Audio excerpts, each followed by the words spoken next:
दिनै आसामनि केबिनेट आसाम सरकारनि आरो बे केबिनेटजों लोब्बा लाखिनानै बड'फानि नैबे मांखरसालि बा फबनाय जायगा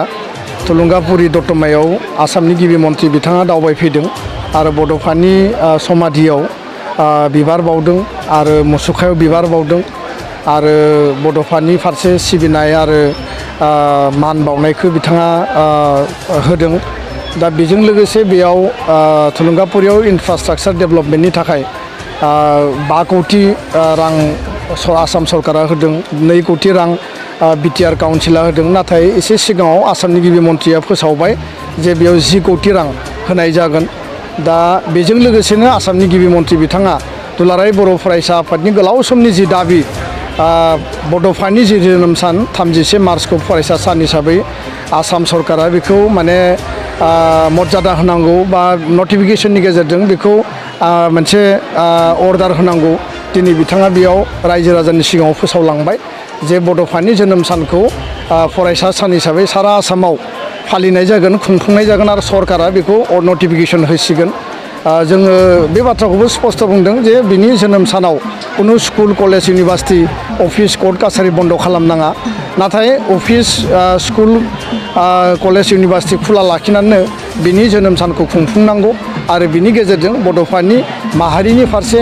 बड'लेण्ड सोमावसारनायनि फारसे आरो माहारि थांना थानायनि बा माहारिखौ गेरेमसा माहारि दानायनि जिखिनि हाबाफारि बेखौ जाफुंसार होनाया आगानसे बांबाय होननानै जोङो सानो आरो बे मोनसे जारिमिनारि सान आरो दिनैनि साना जोंनि बर' हारिनि थाखाय मोनसे गोजोनथावना सान होननानै जों बुंनो सानो। गोजोन्थों। दा सुदीर्घ काলৰ পৰা বা বহুত বছৰৰ পৰা উপেন ব্ৰহ্ম বড'ফাৰ যি জন্মদিন জন্ম জয়ন্তী 31 মাৰ্চ সেইটো আমি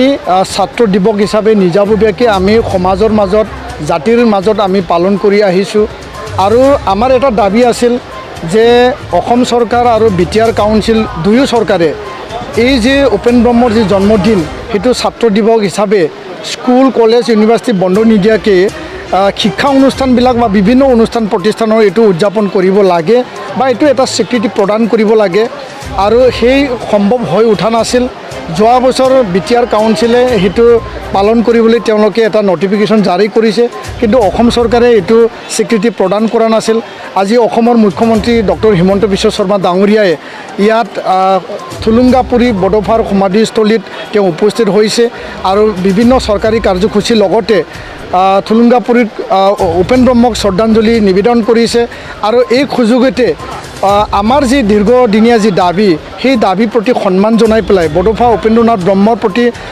মানে দৃঢ় সন্মান জনাই পেলাই তেওঁ বড'ফা উপেন্দ্ৰনাথ ব্ৰহ্মৰ জন্মদিন ছাত্ৰ দিৱস হিচাপে সমগ্ৰ অসমত এইটো পালন কৰাৰ কাৰণে এটা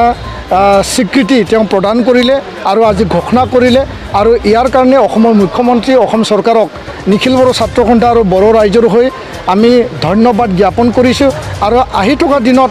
সেই যে ছাত্ৰ দিৱস কোনো স্কুল কলেজ ইউনিভাৰ্চিটি বন্ধ নিদিয়াকৈ শিক্ষা অনুষ্ঠান অফিচ কোৰ্ট কাছাৰীত যাতে উদযাপন কৰিব পাৰোঁ তাকে আমি কামনা কৰিছোঁ আৰু আজিৰ দিনটো আমাৰ আনন্দৰ দিন, এটা ঐতিহাসিক দিন বুলি আমি ঘোষণা কৰিছোঁ। ধন্যবাদ।